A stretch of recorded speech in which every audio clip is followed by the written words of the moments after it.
21শে জুলাই 21শে জুলাই শহীদ দিবস। 21শে জুলাই তুমি কার? শহীদ দিবস তুমি কার? যারা গেছে তারা তো চলে গেছে। বামপন্থ সরকারের বিরুদ্ধে লড়তে রাইটার্স বিল্ডিংয়ের সামনে বুকে লেগেছিল তাদের গুলি, তারা তো চলে গেছে। তোমাকে নিয়ে অনেক রাজনীতি হয়েছে, অনেক রাজনীতি হয়েছে। তো আজকে দেখলাম এক নতুন রাজনীতি।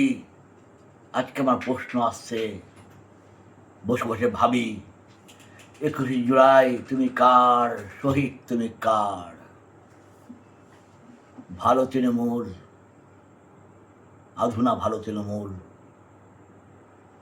দিদির কাছে থেকে তোমরা অনেক কিছু গুণগান খেয়েছো, অনেক লুটেপুটে খেয়েছো।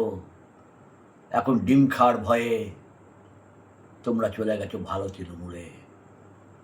ভালো তৃণমূলে তোমরা তাকে আজকে 21শে জুলাই করলে, মমতাদি আজকেও 21শে জুলাই করেছে। কংগ্রেস এই প্রথম মহাজ্যোতি সদন ছেড়ে করেছে শহীদ মিনার চত্বরে লোকা সমাগম প্রচুর রথযাত্রার পরে।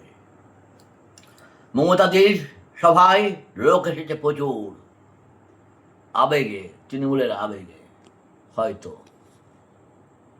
আর ঋতব্রত ভালোপন্থী, তোমার লোক কোথায়? তোমরা ছাড়া গোটা 10 জন লোক কি ছিল?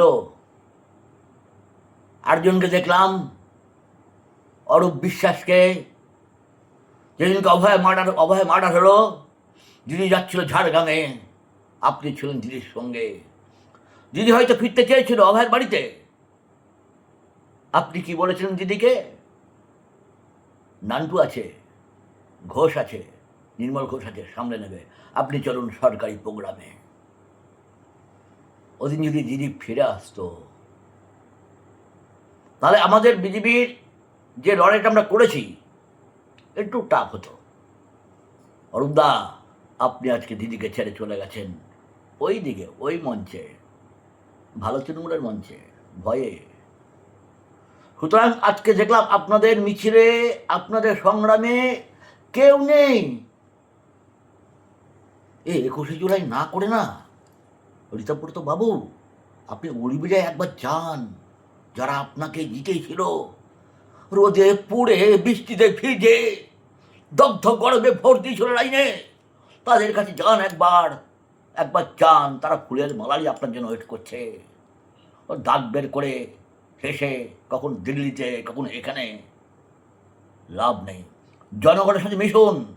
জনগণই হচ্ছে গণতন্ত্রের আসল পূজারী, নায়ক না, নেতা না। জনগণই বোঝে তৈরি করে নেতা, জনগণই তৈরি করে কাল কৃষ্ণে দেখা। নমস্কার।